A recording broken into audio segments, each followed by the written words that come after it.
మంచిర్యాల జిల్లా లక్షట్పేట మున్సిపాలిటీ సాధారణ సమావేశంలో ముఖ్య అతిథిగా పాల్గొన్న ఎమ్మెల్యే కొకిరాల ప్రేమ్సాగరరావు వారు మీడియాతో మాట్లాడుతూ లక్షట్పేట ప్రజల అభివృద్ధి తప్పనిసరి తోడ్పడుతుందని అన్నారు. మున్సిపాలిటీ పరిధిలోని తాగునీటికి అన్ని వార్డుల్లో మురికి కాలువల నిర్మాణానికి నిధుల మంజూరుకు కృషి చేస్తానని తెలిపారు. ఇప్పటి వరకు 20 కోట్ల రూపాయల పనులకు ఎస్టిమేట్ చేశారని అవి త్వరలో నిధులు మంజూరు చేయించి అభివృద్ధి పనుల కోసం ఖర్చు చేస్తామని అన్నారు. లక్షట్పేట అండర్ డ్రైనేజ్ కోసం కృషి చేస్తానని తెలిపారు. అన్ని వార్డులలో సీసీ రోడ్లు నిర్మాణం చేయిస్తానని అన్నారు. జీరో కరెంట్ బిల్ ఎవరికైతే రాలేదో వారు ఆధార్ కార్డు, పాత రేషన్ కార్డు దరఖాస్తు ఫారాన్ని లక్షట్పేట మున్సిపల్ కార్యాలయంలో అందించి తర్వాత 45 రోజుల వరకు వారికి జీరో బిల్ అందేలా చేయాలని మున్సిపల్ అధికారులకు సూచించారు.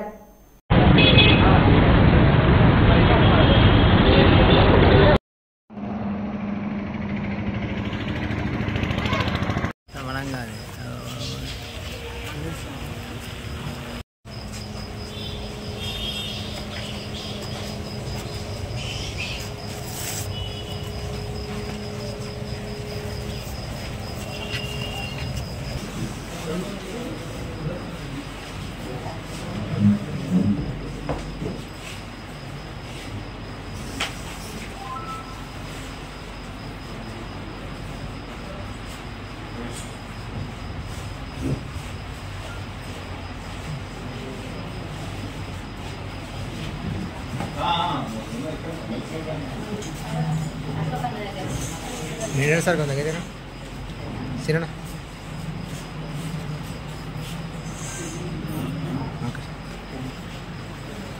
రావు గారికి స్వాగతం తెలుపుతూ ఈరోజు కౌన్సిల్ సమావేశానికి వచ్చినటువంటి సార్ మాట్లాడాల్సింది సర్కారం వచ్చే కూలీలు ఖర్చు మొదలుపెడితే సొంత ఎన్ని హెలికాప్టర్ కానీ లేకపోతే ఫ్లైట్ ఉన్న వాళ్ళ కూడా కట్టే ట్యాక్సులతో ప్రభుత్వం వస్తుంది.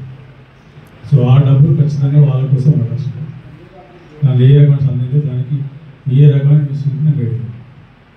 ఎస్ కాంట్రాక్ట్ చేసుకున్నప్పుడు ప్రాఫిట్ అవసరం, వాళ్ళు పెట్టుబడితే ప్రాఫిట్ అవసరం.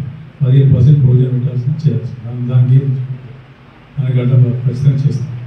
ప్రతి ఒక్కరు అంటే డబ్బులు పనిచేసి 15% తీసుకుంటే ఎవరు ఇబ్బంది లేదు. వాళ్ళకి లాభం పెట్టుబడి 10 లక్షలు పనిచేద్దాం, 1,00,000 పెట్టుబడి పెడితే వడ్డీకి ఇది పెట్టాలి, తీసుకురావాలి ఖచ్చితంగా చేస్తాం. సిస్టమ్ ఎస్టిమేట్లో పెట్టిస్తామని ఆ రకంగా ఇబ్బంది. కానీ ఆ దాటికి అది ఎత్తేసింది